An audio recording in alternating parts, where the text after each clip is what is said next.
Buenos días a todos, a todas, a todes. Y estamos aquí muy contentos de poder, con esfuerzo, pero poder continuar con este seminario internacional de defensa que alcanza su 33ª edición, con esta que comenzamos ahora mismo.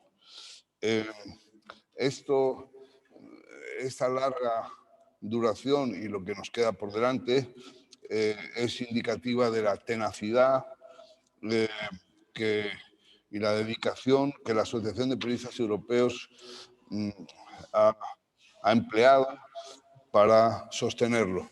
No es nada fácil. No es nada fácil convocar a todos los expertos, a todos los militares, a todos los think tanks, a todos los académicos que cada año venimos citando aquí para debatir los asuntos que nos parecen en cada momento más relevantes. Entonces, felicitémonos. Estamos casi todos, yo por lo menos creo que veo signos generales de asentimiento, los que estáis aquí, vacunados, queridos vacunados, preparados a seguir estas sesiones. Tiene la palabra en primer lugar el presidente de la Asociación de la Prensa, de los Periodistas Europeos, Diego Carcedo, para en fin, saludaros como anfitrión. Adelante, Diego. Gracias, Miguel Ángel. Buenos días a todos y bienvenidos a esta nueva edición, ya la 33ª de este seminario de defensa, único prácticamente en España, que cada año viene recuperando energía para abordar aquellos problemas más latentes del tema general de la defensa. Leyendo un poco el programa pasado y los libros que se publican como resumen de las sesiones, lo que se asombra es que se ha acertado siempre, y no me pongo méritos yo porque yo no participé en esa elaboración, cómo se ha acertado siempre al abordar temas de actualidad. Se nota que esta es una iniciativa que detrás hay periodistas y que se cuida mucho la actualidad para abordarla en el seminario, lo cual le da mucha viveza y mucho interés añadido. Este año, como habrán visto en el programa, pues el tema es un poco reiterativo, aunque desde diferente ángulo, que es el tema de la OTAN. La OTAN está ahí, es una organización internacional fundamental en la estabilidad internacional que atraviesa, como todo en la vida, altos y bajos. Ha pasado últimamente momentos bastante complicados durante la etapa de Trump, la amenaza de quedarse sin recursos económicos y que hubiese muchos que uno escucha así con preocupación y con sorpresa diciendo que no, si la OTAN ya no sirve para nada, eso era una cosa de la Guerra Fría, ahora mismo la OTAN ya no tiene ningún interés, ya carece de importancia. Yo creo que este es un error enorme. Basta ver lo que está ocurriendo en toda la esfera internacional para darnos cuenta de que la OTAN es cada vez más necesaria y que la democracia y la libertad, que son los objetivos que tienen que conducir nuestra actuación principal, quien la respalda es justamente la OTAN. En este sentido, es una alegría importante poder plantear esta jornada del seminario sobre el futuro que empieza a intuirse como un más activo de la OTAN después de esta etapa de oscurantismo. Un seminario anterior hablaba justamente de lo contrario, del momento en que la OTAN se estaba eclipsando un poco. Afortunadamente, el cambio de la política norteamericana, la llegada al poder de Biden, que con otras mentalidades, con otros espíritus de colaboración y de cooperación con los países del otro lado del Atlántico, con los países europeos, y también con un sentido más claro, yo creo, de la defensa común, me parece que es muy prometedor y así se ha empezado ya a ver en las primeras reuniones de que la OTAN está en una nueva etapa que merece la pena. Pero no voy a adelantar yo, que además no soy un experto. Aquí tendremos a lo largo de las jornadas, tendremos a expertos que que abordarán en profundidad los diferentes aspectos que incluye el programa, que es muy variado. Quisiera, por supuesto, aparte de agradecer a todos su presencia, al almirante Sergio Pons, que va a ser quien nos acompañe, quien nos haga la inauguración, pero sí también para los que nos estén siguiendo, no solamente en esta sala, también en los que están siguiéndonos a través por la vía online, a través de internet, en streaming, que sepan que las jornadas están abiertas a que puedan plantearnos sus cuestiones, a que puedan plantear después de las conferencias sus dudas o sus aclaraciones o exponer sus puntos de vista, y que podrán hacerlo también por la vía digital, que es ahora mismo la más moderna. Mientras tanto, pues ya saben ustedes que ya casi todos son conocidos de otras sesiones, que con las sesiones de trabajo después se elabora un libro que se publica cada año. Tenemos ya una biblioteca propia sobre la defensa, sobre diferentes aspectos de la defensa, todos donde se recogen las sesiones anteriores, y desde luego hay unas ponencias, unas mesas redondas y unas tesis verdaderamente impresionantes.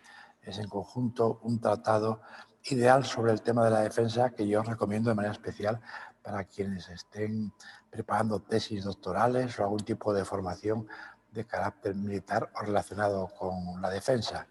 Este año tiene también ya la nueva edición de la sesión de la 32ª edición, lo tienen en su asiento junto con el programa, y espero que un año más pues les resulte de interés.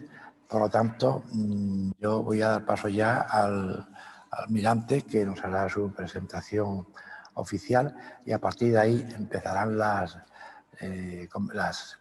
conferencias y las intervenciones, en las cuales tendrán todos ustedes pues una posibilidad de participar directamente, porque se trata aquí de hacer un programa, una intervención colectiva, donde todos aportemos algo para lo que persigue el seminario, que es aclarar los temas relacionados con la defensa y, sobre todo, estimular la preocupación y, sobre todo, el interés de la sociedad en los temas de la defensa. Así que muchas gracias y, almirante, tiene la palabra. Muchas gracias, presidente Diego. Muy buenos días, amigos y compañeros. Amigos, porque hay muchos de vosotros que os he conocido, os he tratado y sois ya buenas personas cercanas. Y compañeros, porque en esta etapa de mi vida militar ya no es tan compañero el que pateaba la cubierta de un barco, sino aquellas personas que se acercan con interés al debate sobre la seguridad y defensa. Son compañeros de profesión y de querencia. Quiero comenzar dándole las gracias a la Asociación de la Prensa, a la Asociación de Periodistas Europeos, perdón, por querer contar un año más conmigo, y a Diego y a Miguel Ángel por acogerme en esta jornada inaugural, que me da una seguramente falsa sensación de seguridad, porque estar ante la prensa, aunque estés rodeado de personas tan cercanas, siempre es un terreno resbaladizo, y eso no es más que un tributo al periodismo. Bueno, vamos a hablar de un tema, la vuelta americana a la OTAN. La asociación siempre consigue poner un pelín de audacia en la elección de sus temas. Siempre consigue movilizar el debate. ¿Qué hay que decir sobre este tema? Y no siempre es cómodo enfrentarse a los temas, pero los libros que siempre editan, que cada año editan, dan buena muestra del acierto en la selección. Y por eso quiero felicitaros. Estados Unidos fueron los grandes impulsores de la OTAN tras la Segunda Guerra Mundial, diseñando una organización capaz de defender los valores del sistema internacional que ellos mismos habían creado. Si vemos el Tratado de Washington, podemos ver un 30-60, un 2/3, 1/3, buenismo y contundencia. Hay 3 artículos, normalmente los más conocidos, el artículo 5, el artículo 3 y el artículo 6, que hablan de compromiso militar, de contundencia y de capacidades. Y hay otros artículos muy importantes que hablan de diálogo, de apoyo a las Naciones Unidas, de no poner la capacidad militar o la intervención militar como instrumento de la política exterior, de la búsqueda de la paz, que son los artículos 1, 2, 4 y 7. La importancia relativa de estos 2 ejes bascula con la situación internacional. La contribución de los Estados Unidos a la credibilidad de la alianza ha sido siempre decisiva, la más decisiva. Por eso, las dudas sobre su compromiso surgidas con la anterior administración sembraron una gran inquietud en Europa, también en Canadá. Y por eso también es una excelente noticia, estímulo anestésico, estímulo sin duda, que Estados Unidos recupere su papel de principal soporte y valedor de la OTAN. Estados Unidos es grande por sus recursos, es también grande por sus modelos de Estado y de sociedad y por su innegable dinamismo, pero no es menos grande por su capacidad de tejer alianzas internacionales que perduran, alianzas internacionales sólidas en las que los miembros se sienten copartícipes y cómodos. Nunca ha conseguido esto la Unión Soviética y de momento al menos tampoco lo ha conseguido China ni Rusia. Históricamente, la administración americana ha considerado su liderazgo en la OTAN como una parte esencial de su política exterior y de seguridad.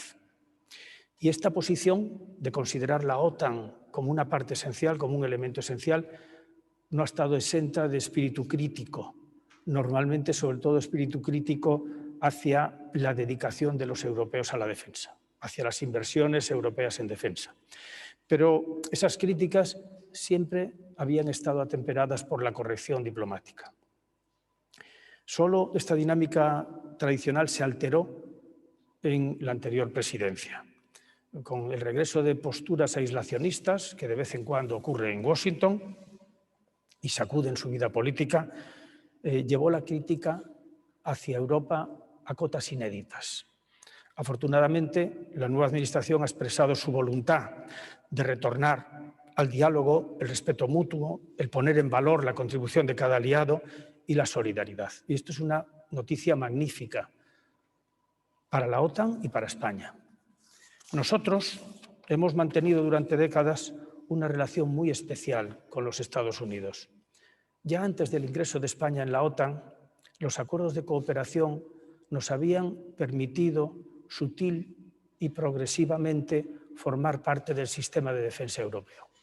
Por tanto, cuando entramos en la OTAN, los vínculos con Estados Unidos nos situaron desde el principio en una posición muy privilegiada, muy importante. La doble relación como aliados, las partes que se llaman el Tratado de Washington y como partes también de un convenio bilateral de cooperación, crearon un sistema increíblemente sólido entre Madrid y Washington, un sistema que era percibido así en Bruselas. Los 3 últimos protocolos de enmienda, a partir de 1988 al convenio, han dado un salto cualitativo en el nivel de responsabilidad española, no solo con los Estados Unidos, sino con la Alianza. Hoy en día, las bases son punta de lanza de las misiones más demandantes. El mejor ejemplo es que se acoge al elemento fundamental del sistema de defensa europeo contra misiles balísticos con los 4 destructores basados en Rota. Además, con esos protocolos, las bases dejan o superan el ser punto de conexión estratégico y logística de Estados Unidos con esta zona del mundo para albergar estas unidades, para ser estas bases punta de lanza de la Alianza Atlántica. Entre Estados Unidos y España, al menos en defensa y además puntos de conexión que quizá no sean tan evidentes a primera vista, pero que se ponen de manifiesto enseguida cuando empezamos a trabajar juntos. Hoy he traído esta corbata que trata de ilustrar uno de esos puntos de vista. El icono de la cultura americana, de la cultura en que yo nací, me hice joven y estos señores me acompañaban, era Clayton Moore y Toro, el llanero solitario, en busca de causas justas por las que luchar en el lejano oeste.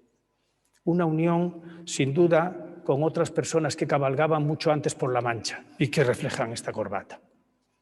Pero no solo se trata de una simple influencia cultural mutua. Existe una manera de entender la relación humana entre los Estados Unidos, entre los estadounidenses y los españoles, muy parecida, muy desprovista de artificios, que nos ayuda muchísimo a entendernos, a trabajar juntos. Sería muy laborioso y ajeno a este debate el expresar lo que una nación ha significado para la otra a lo largo de la historia. Pero baste decir que tenemos muchos intereses en común, pero que esos intereses no bastan en un mundo cambiante si no estuvieran sustentados en unos valores, en unas apreciaciones comunes. Hoy en día, como otros países occidentales, Estados Unidos sufre una enorme, una muy intensa situación de polarización interna y de insatisfacción en buena parte de su población. Hace poco tiempo hablábamos de algún país iberoamericano en estas situaciones. Se ha ido extendiendo esto como la hidra y ahora es la hidra que invade a los países más a las democracias más desarrolladas. Hemos tenido una buena noticia anteayer de Francia, muy buena noticia. La polarización, esta insatisfacción, pues está ahí y habrá que luchar contra ella, habrá que ver cómo se gestiona, ¿no? Pero esta polarización en la sociedad americana acentúa la importancia de atender a la agenda interna. Y es de esperar que los mayores esfuerzos de la administración Biden se centren próximamente en esa agenda interna, pero sin desatender su papel de liderazgo global que Washington siempre intenta ejercer. Los primeros anuncios, las 4 o 5 grandes medidas de retorno a la alianza, la cumbre de París, el JPZOA, los tratados internacionales, la Organización Médica de Salud, la Organización Mundial de Comercio, todas estas primeras medidas así lo indican. No es de esperar que esta apuesta internacional se refuerce con nuevas medidas espectaculares en el corto plazo, pero sí que haya un impulso generalizado norteamericano en varios frentes y entre ellos el de la Alianza Atlántica. Eso es una magnífica noticia, porque por eso, con este impulso, celebrar la próxima cumbre de la Alianza precisamente aquí tiene un especial significado y probablemente se apruebe en esa cumbre el nuevo concepto estratégico de la Alianza, que va a marcar el devenir de la Alianza Atlántica y las características del vínculo transatlántico seguramente para la próxima década. Para España es una enorme oportunidad. Es una oportunidad de resituarnos como miembro importante de la Alianza Atlántica y también de refinar y perfeccionar una relación con los Estados Unidos que históricamente ha sido tan mutuamente beneficiosa. Por eso damos la bienvenida a este nuevo tiempo de entendimiento, de acercamiento americano al multilateralismo eficaz. Y como decía en un momento de mi intervención, tenemos enormes retos, mucho más complejos que los simples ecos de la Guerra Fría o la asertividad Rusia o cómo se gestiona China. Tenemos retos que o los solucionamos o no hay futuro, como el cambio climático, otros que ya llevamos tiempo experimentando y gestionando bastante bien, como el terrorismo internacional. Tratamos, en definitiva, de que la OTAN, sin dejar de ser esta fortaleza que nos defiende, este castillo que nos protege, sea también un castillo rodeado de puentes levadizos que tienden puentes al vecindario más cercano, a otros países más lejanos que comparten valores y a las grandes organizaciones internacionales, sobre todo a la Unión Europea. Pero, en definitiva, una OTAN que se posiciona mejor para lo que para mí empiezo a vislumbrar como el gran reto del futuro inmediato.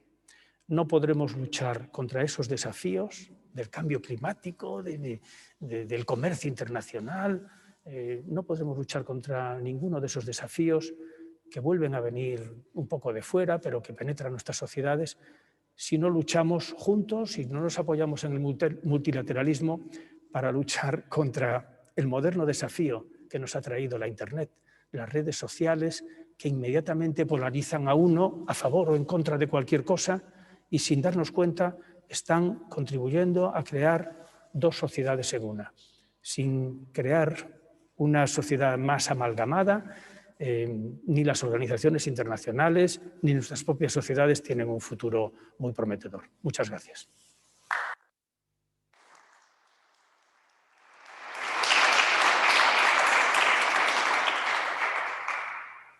Almirante, no sé si tu disponibilidad de tiempo... ¿Puedo mentirte o no? Sí, sí, puedes mentirme. ¿Te acuerdas aquello? Si te dijera la verdad, mentiría. Puedes mentirme abiertamente. Te permite que se abra un pequeño coloquio con alguna pregunta que quieran dirigirte. Pero solo si es un poco insidiosa y difícil. Vale. Por favor, solo la insidia y la dificultad tendrán cabida en las preguntas. ¿Alguna cuestión? Está la sala todavía muy fría, a pesar de la temperatura ambiente. Me alegro de eso. No. Yo quería, ya que veo que nadie se... Adelante, Carlos. El más difícil de todos.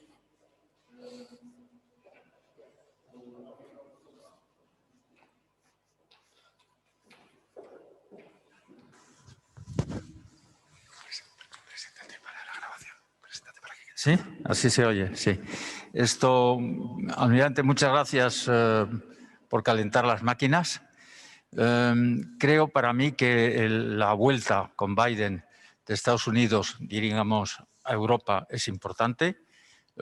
Coincido en la necesidad de que estemos juntos frente a los desafíos que hay a nivel planetario.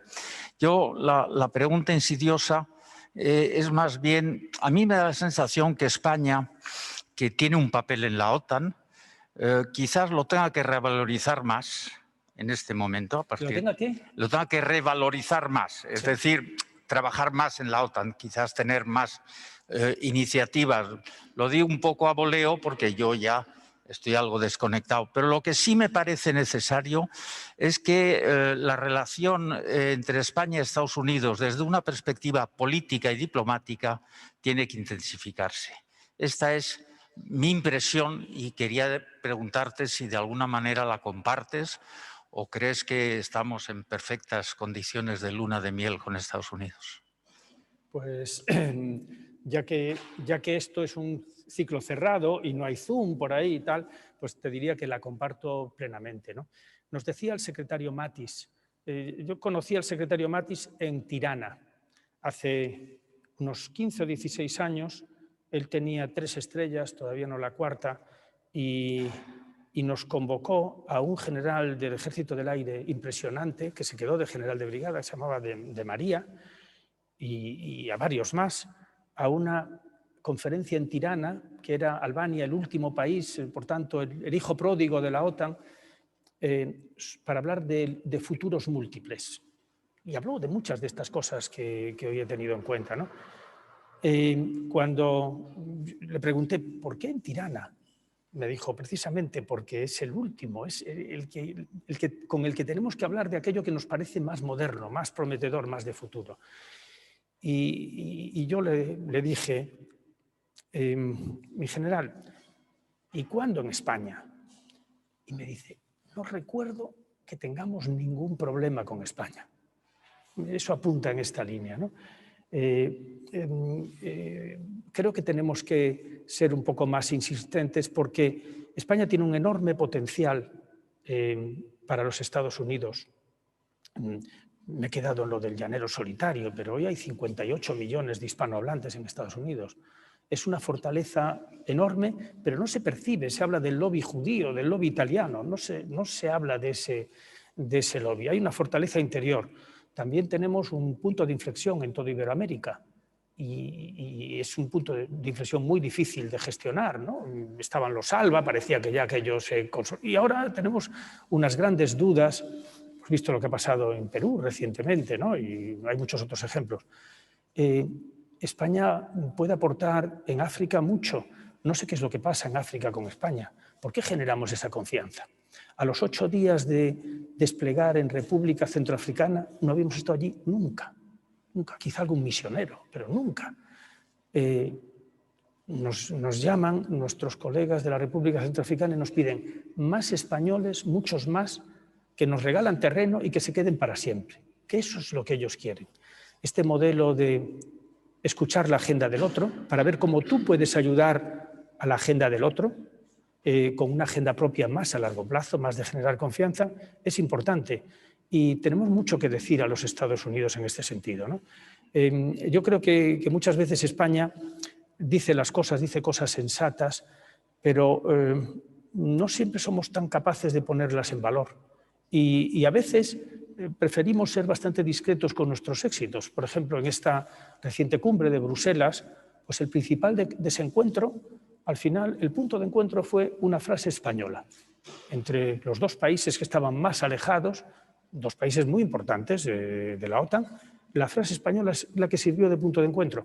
Y a continuación nos quedamos muy callados. Tenemos esa discreción o algo así, pero hay que pensar que no se trata de dar problemas, se trata de insistir un poco más en posiciones que pueden ser importantes para todos.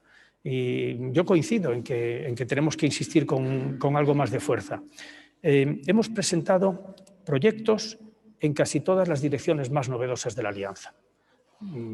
Control de armamentos, la dimensión marítima, la DDA, el nuevo instrumento de disuasión y defensa. Hemos sido los primeros en desplegar carros de combate potentes para demostrar solidaridad en Letonia. A la vez, barcos españoles estaban en el Mar Negro, fueron los primeros sobrevolados por un avión ruso y en el Báltico. Y nuestros aviones haciendo la policía aérea. Pero tenemos esta sensación de que quizá simplemente es que tenemos que ponernos más en valor. No es lo que hacemos, que lo hacemos, sino es el marketing o la venta, quizá. No lo sé, me atrevería a decir que esa es mi sensación. Muchas gracias. Adelante. Muchas gracias, almirante. Gonzalo Ceballos, de la Asociación Atlántica. Siguiendo las estelas del embajador Carlos Miranda. Gonzalo, mientras habláis es quizá el momento de... Perfecto. Porque es que si no se oye regular. Ahora se oye mejor, ¿verdad? Escenario. Pues muchísimas gracias por la presentación. Siguiendo la estela del embajador Carlos Miranda, tiene toda la razón en que quizá no comunicamos o no nos creemos la posición que tenemos. Ha mencionado usted el engarce de Estados Unidos con la Unión Europea, con Europa en la OTAN y como digo, siguiendo la estela de don Carlos, ¿hasta qué punto España puede ser un engarce con Estados Unidos y puede defender la posición también de la Unión Europea? Porque cuando somos otanistas somos los más otanistas, cuando somos europeístas somos los más europeístas. Y ha mencionado usted el puente que tiene que tenderse entre la OTAN y la Unión Europea. Máxime cuando la OTAN está ampliando y pasa de la hard security y de la fortaleza, de la disuasión y del arma militar a otras seguridades colaborativas, entrenamientos, una visión muchísimo más amplia del espectro de aplicaciones, y la Unión Europea está empezando a incrementar sus capacidades militares. ¿Cómo vamos a ser España ese engarce? Máxime cuando somos de los pocos países que tenemos un acuerdo bilateral con Estados Unidos, somos aliados y somos socios en la Unión Europea. Es también quizá la pregunta del millón o del millón y medio, y es complicado, ¿no? ¿Cómo hacer ese engarce? Primero, nosotros creemos que hay que poner en un contexto la relación OTAN y Unión Europea. muy unida por los aspectos de seguridad y defensa, que hoy en día se amplían mucho. Y luego, para que ese engarce sea posible, es fundamental que Estados Unidos y la Unión Europea tengan una relación fluida y amplia. Si Estados Unidos y la Unión Europea, ante los grandes retos sociales, de sociedad civil, cívicos, incluso con algún impacto en seguridad, tienen el 5G, lo que queramos, el espacio, la ética en los nuevos sistemas, en la inteligencia artificial, que a mí me gusta más bien llamarle la inferencia artificial, que es lo que me enseñó mi amigo Leo Marx en el MIT en el 76, más o menos. Bueno, la inferencia artificial. Si esos grandes ejes del devenir, del bienestar humano, hay un gran acuerdo entre Estados Unidos, un mayor concierto, y la Unión Europea, y creo que Ursula von der Leyen puede ser un gran actor, yo la conozco bastante bien, puede ser un gran actor, eso facilitará limar la desconfianza. Siempre es todo la desconfianza. Bueno, pero ¿estos qué quieren decir exactamente? No hablan el mismo inglés que yo.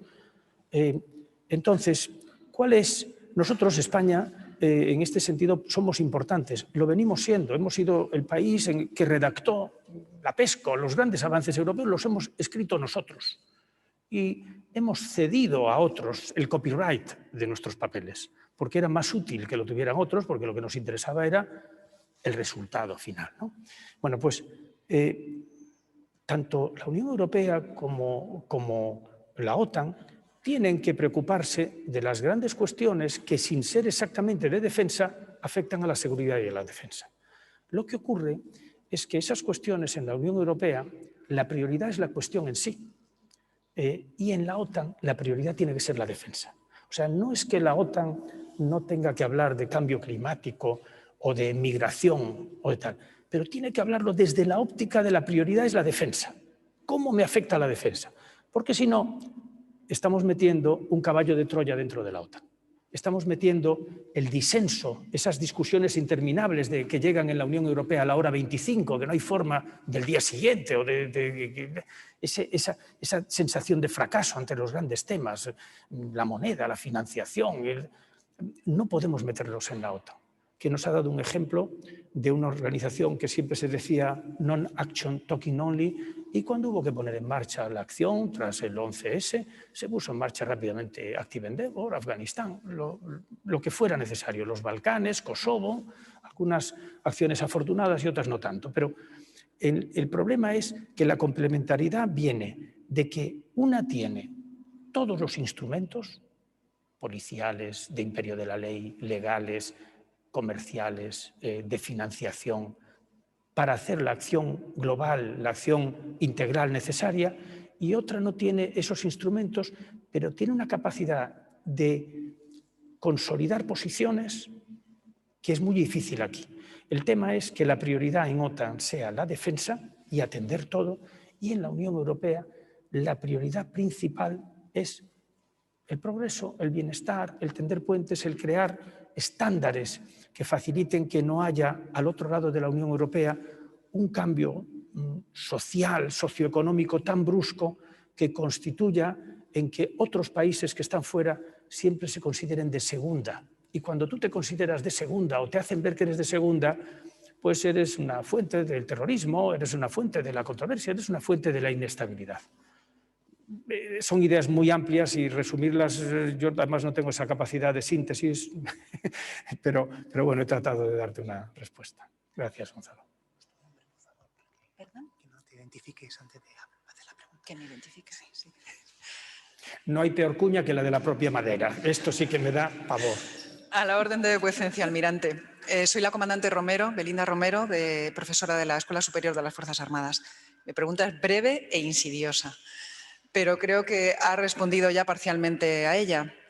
Yo quería preguntarle si, vistos los recientes acontecimientos entre España y Marruecos y la crisis que ahora mismo tenemos, y también, bueno, Estados Unidos como cabeza de la OTAN, la posición, por lo menos verbal, que ha tenido con respecto a esta situación entre España y Marruecos, quería preguntarle si a usted le parece que hay un subrelato real como miembros de la organización, de la OTAN, que no escuchamos, y que estos son solamente, por así decirlo, apariencias, porque si no lo fueran, pues parece que existe como una especie de situación irreconciliable en determinados aspectos.